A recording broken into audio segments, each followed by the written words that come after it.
वंदे मातरम बच्चों, आज हम कक्षा 7 विषय हिंदी काव्य 20 विल्पव गायन भाग 2 के अंतर्गत आगे की जानकारी प्राप्त करने की कोशिश करते हैं।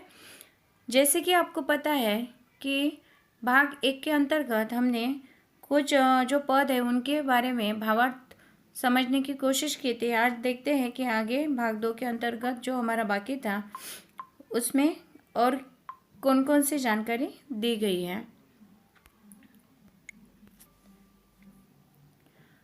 कण कण में है व्याप्त वही स्वर, रोम रोम गाता है वह ध्वनि, वही तान गाती रहती है कालकूट फनी की चिंतामणि। अब यहाँ पर भी देखिए कुछ शब्द आए हैं। मैंने इसके जो आपको ये जो शब्द दिए थे शब्दार्थ कठिन शब्दों के अर्थ, उसमें लगभग सभी शब्द स्पष्ट किए थे। फिर से पढ़ रही हूँ। कण कण में है व्याप्त वही स्वर, रोम रोम गाता है वह ध्वनि, वही तान गाती रहती है कालकूट फनी की चिंतामणि।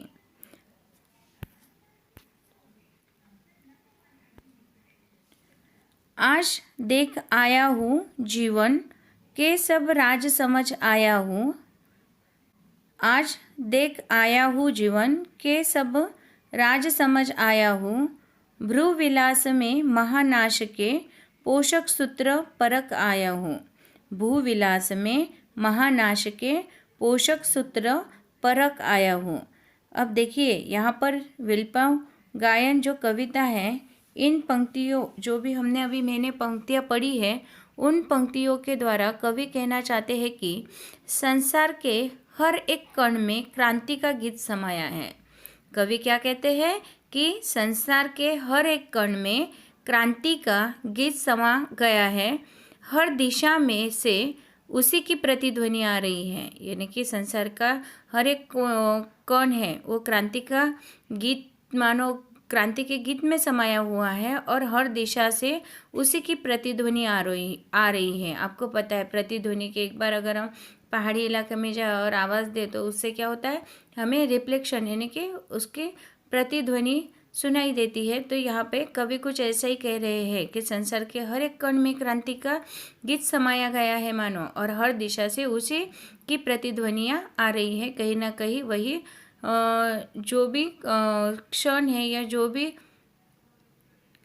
प्रभाव है क्रांति का, वो सभी जगह पे दिखाई दे रहा है। जिस तरह से शेषनाग, यहाँ पर देखिए कुछ शब्द आए हैं। तो शेषनाग अपनी मणि की चिंता में डूबे रहते हैं। यहाँ पर उदाहरण देखिए कौन सा दिया है कि जिस तरह से जो काली फनी वाला हमने अभी पढ़ा है कि कालकूट, कालकूट किसे कहा गया है, शेषनाग को। फनी, फनी अर्थात नाक का जो फन होता है उस प्रकार से, या फिर शेषनाग का फन इस प्रकार से। और चिंतामणि यानी चिंतित होना। और किस कारण चिंतित होना है, तो यहाँ पर उदाहरण के तौर पर कवि कहते हैं कि जिस तरह शेषनाग अपनी मणि की चिंता में डूबे रहते हैं, उसी प्रकार यह सारा संसार भी नवनिर्माण की चिंता में लीन हो गया है। उसी प्रकार जो ये संसार है, ये सारा संसार नवनिर्माण चाहता है और इसी नवनिर्माण की चेतना में लीन हो गया है। अब ये जो दूसरी पंक्तियाँ हैं कि आज देख आया हूँ, ये जो पंक्तियाँ हैं कि आज देख आया हूँ जीवन के सब राज समझ आया हूँ, भ्रू विलास में महानाश के पोषक सूत्र परख आया हूँ। तो इसके अंतर्गत कवि कहते हैं कि मैं तो यह जानता हूँ कि बदलाव के बाद समाज में कैसी परिस्थितियाँ पैदा होगी। यदि समाज में आपको पता है कि किसी भी प्रकार का बदलाव होता है तो कुछ न कुछ परिस्थितियाँ उत्पन्न होती हैं। तो कवि को भी यही कहना है कि वो कहते हैं कि मैं भी जानता हूँ कि अगर समाज में बदलाव आएगा तो उस बदलाव के बाद समाज में कैसी परिस्थितियाँ पैदा होगी, निर्माण होगी। इसीलिए वे कहते हैं कि समाज के विचारों और नज़रिए में बदलाव आने के साथ ही बुराइयों से भी भरे दूषित समाज का विनाश होने लगेगा और इसके बाद ही एक नए राष्ट्र और समाज का निर्माण प्रारंभ होगा। देखिए यहाँ पर जो भ्रूविलास में नाश के पोषक सूत्र परख आया हूँ का मतलब क्या है कि कवि कहते हैं कि मैं जानता हूँ कि जो बदलाव आएगा समाज में, तो उस समाज के बदलाव में कैसी परिस्थिति निर्माण होगी। इसीलिए वे कहते हैं कि समाज के विचारों और नज़रियों में जो बदलाव आने के साथ साथ ही बुराइयां जो रहेगी, उस बुराइयों से भरे दूषित समाज का विनाश होने लगेगा। जो क्रांति की बात कह रहे हैं हम कि हर जगह पे क्रांति होगी, फिर इतना ही नहीं, क्रांति के साथ साथ ही नवनिर्माण, संसार का नवनिर्माण भी होगा। तो ये जो बदलती परिस्थितियां हैं, ये किस प्रकार से पैदा होगी, और इसीलिए वो कहते हैं कि समाज के अंतर्गत जो भी विचार है और नज़रिया है, उस विचारों में और नज़रियों में भी बदलाव आने लगेगा, और इसी के साथ साथ बुराइयों से भरे हुए इस दूषित समाज का विनाश होने लगेगा, और इसके बाद ही एक नए राष्ट्र और समाज का निर्माण प्रारंभ होगा। और इसी के पश्चात, इसके बाद ही क्या होगा कि एक नया राष्ट्र और नया समाज का निर्माण शुरू होगा। बालकृष्ण शर्मा जिन्हें नवीन कहा जाता है। देखिए, कविता के बारे में कुछ जानकारी दी गई है। विल्पव गायन जड़ता के विरुद्ध विकास एवं गतिशीलता की कविता है। विल्पव गायन जो कविता है, ये जड़ता के विरुद्ध विकास एवं गतिशीलता की कविता है।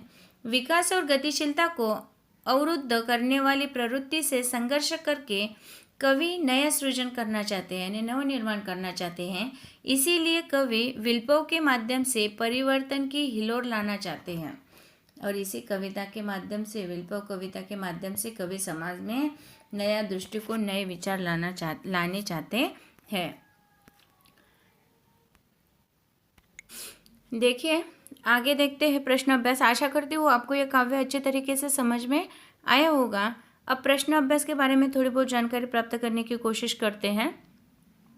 प्रश्न अभ्यास में कविता में से कुछ प्रश्न दिए हैं। अब वो प्रश्न कौन कौन से हैं, तो उसके बारे में जानकारी प्राप्त करेंगे और समझने की कोशिश करेंगे कि किस सवाल का जवाब किस प्रकार से लिखना है। कविता से एक, कण कण में है व्याप्त वही स्वर, कालकूट फनी की चिंतामणि। क, वही स्वर, वह ध्वनि एवं वही तान आदि वाक्यांश किसके लिए, किस भाव के लिए प्रयुक्त हुए हैं। देखिए, अभी यहाँ पर जो भी दिया है, वही स्वर, वही ध्वनि, वही तान आदि, ये जो वाक्यांश है वे किसके लिए प्रयुक्त हुए हैं। फिर दूसरा ख दिया है कि वही स्वर, वह ध्वनि एवं वही तान से संबंधित भाव का रुद्र गीत की क्रुद्र तान है। निकली मेरी अंतरतर से पंक्तियों से क्या कोई संबंध बनता है। तो ये जो संबंध है, ये संबंध बनता है कि नहीं बनता है, या इसके बारे में पूछा है।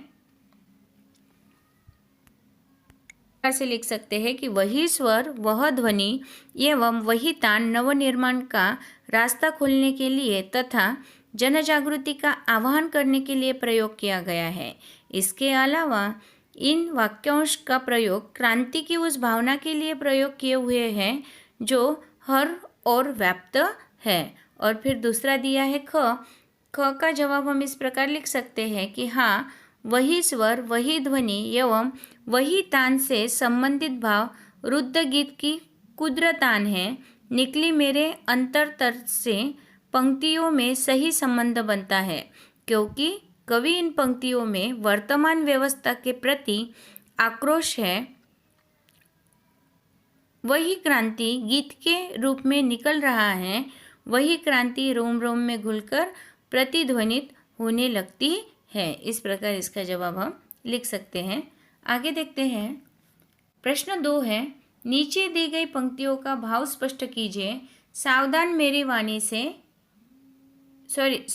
मेरी वाणी में दोनों मेरी एठी है। इस प्रकार से काव्य पंक्तियाँ दी हैं और इनका हमें भाव स्पष्ट करना है।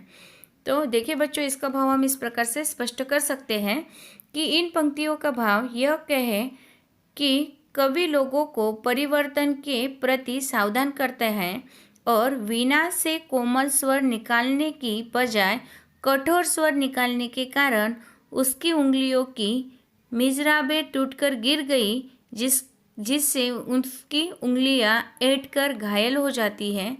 इस प्रकार से इसका भाव स्पष्ट किया जा सकता है। ठीक है, फिर से बोल रही हूँ मैं। इन पंक्तियों का यह भाव हो सकता है कि कवि लोगों के परिवर्तन के प्रति, कवि जो है वो लोगों को परिवर्तन के प्रति सावधान करता है और वीणा से कोमल स्वर निकालने की बजाय कठोर स्वर निकालने के कारण उसकी उंगलियों की मिजराबें जो है वो टूटकर गिर गई, जिससे उसकी उंगलियां अटकर घायल हो जाती है।